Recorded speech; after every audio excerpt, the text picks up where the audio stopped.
I'm just gonna say it. I don't think it's a coincidence that the only 2 episodes of Very Short Treks that I really liked are the 2 episodes that featured Tendi heavily. So, yeah, Tendi just makes everything better. Hello, interwebs, I hope you're all doing well, and welcome to my review of what is potentially the series finale, and at least the final episode of this batch of episodes of the series Star Trek Very Short Treks, this episode titled Walk, Don't Run. And as many of you know, if you've been following my reviews of this series so far, I have not been a big fan of most of these episodes. I won't go into all the details, y'all know if you can go back and rewatch those videos that I've done on those episodes, but I just found the humor to be very sophomoric, that leans into stereotypes and tropes that I think are not only anti-Star Trek, but feel like they're leaning into like some really gross directions, like boomer humor, or everything's too PC, or all that sort of stuff. Nothing like overtly offensive, but just humor that leans into stuff that, like, given the political climate of the world today, just didn't really feel good to me, especially in a Star Trek context. That being said, though, last week's episode, written by Star Trek prodigy writer Aaron Wolke, worked really well for me, and I had a lot of fun with it. And I have to say, this final episode of the series actually stuck the landing as well for me. I thought that this one was a lot of fun because it actually did what this series was supposed to be doing from the start, which was be an overt celebration of Star Trek the Animated Series. This episode starts off with Tendi sort of giving like a history lesson on the animated series, which feels so very Tendi. It works really well, and it just our characters like coming together, and the animated series characters just having fun with it. And then what's weird to me is that the humor of the episode started to veer into the same exact style of joke that we got in episode 1 that I found so bothersome, which is like the characters misunderstanding each other, people getting offended because you're like, oh, you're saying something that I don't understand, or you're making me look like bad, or being derogatory to me when the other person didn't mean it. And it seemed like I was like, oh no, are we really going back into that literally same exact type of joke? But what surprised me is that the episode like twisted it around, and when you had Riker and Sulu come in, which is great to see those two characters pop in, they sort of turned and said, no, like, stop worrying about this, and we should all be celebrating each other in our weird differences, not like acknowledging like how we can get angry at each other, or like view one as the other, or not fall into like these hierarchies or whatever. Like, I thought that was such a great Star Trek message, and it's so weird because it is like the same joke that they did from episode 1, but then turned around and made in a really subversive way that feels very Star Trek. And it was just such a weird moment to me. It's like, this is how you do it. This is how you, if you wanted to do that joke, this is how you would have done it. And it just seemed strange that they did the same joke twice, one very badly and one very well. And it was just kind of like a weird dichotomy to like start and end the series in that same way. I also love that they called out the orgy scene in Star Trek Lower Decks, and Scotty going, I just got your orgy right here, and they run around doing an orgy, was the funniest thing in all 5 of these episodes, and felt very much like Gene Roddenberry's vision for the future. And I'm not even being sarcastic in that. Gene Roddenberry would love all of the orgies in Star Trek, if you know anything about the man. We can orgy too!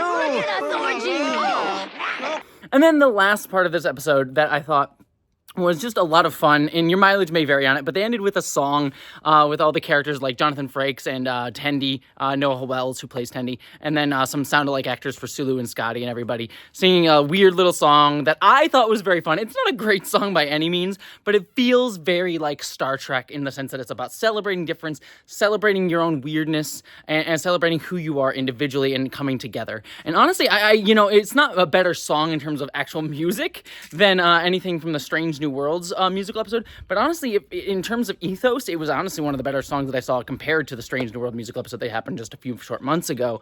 And I was like, well, this just got it. This just got it. So I thought it was a cute little song. It was a very weird song. It's not a good song in terms of like listening to it, but you know what? Sometimes I enjoy that. I had a lot of fun with it. And then the imagery of like using the animated series imagery and repurposing it, and repurposing stuff from Lower Decks as well, was a lot of fun. The only knock I can really give against the episode, especially considering that Aaron Wolke literally wrote an episode last week that featured Prodigy characters, is the lack of Star Trek Prodigy in this episode, that it's explicitly about like talking about the celebration of animated Star Trek. So that felt a little disappointing, to be frank. But hashtag save Star Trek Prodigy. So that's really the only knock I can give this episode, but I had a lot of fun with this one, and really this one and last week's episode showed me what the potential of a Very Short Trek series could be, and what we could do more. Like, imagine if we got more of these like little things that maybe, did a little, evolve the joke a little bit more, because these are all sort of like one one joke, but maybe a little bit too long, like instead of like 4 minutes, maybe like 2 or 3 minute episodes. Or you can do more stuff with like a Discovery animated thing, or you can do something with a Strange New Worlds animated thing, or like a Deep Space Nine animated thing. Like, we got all little references to that throughout the series, but what if you did, like, let's get, Andrew Robinson back and Avery Brooks or something back, just do these little animated things. I think that'll be a lot of fun. To do these like nice little shorts, bring people in and make people feel like their favorite part of the franchise is seen. I'm here for more Connor Trinneer, or hell, Scott Bakula if you get him back in, or Jolene Blaylock, who's like the goat of Star Trek that no one ever remembers, and I think we should also be celebrating Jolene Blaylock more. Anyways, I just like these last episodes really showed me what Very Short Treks could have been, and I really liked the last two, but sadly the first three just really rubbed me the wrong way. So ultimately what I have to say about Very Short Treks overall is it's a very mixed bag. I would recommend the last two. I think they're very fun. The first three, I really just never want to watch ever again. And I would say, if they wanted to continue these, please lean into more of what they did for these last two. And I would definitely say, please do that.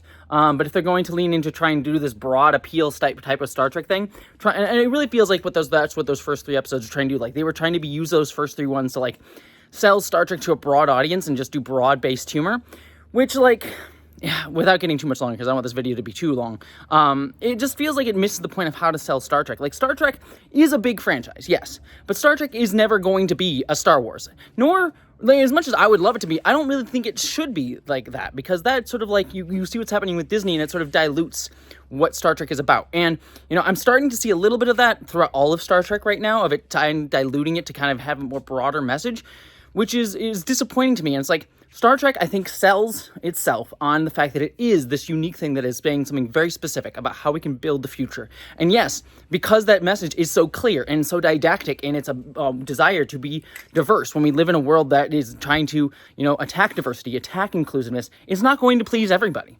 And it shouldn't please everybody. It should piss off the people who don't want those things.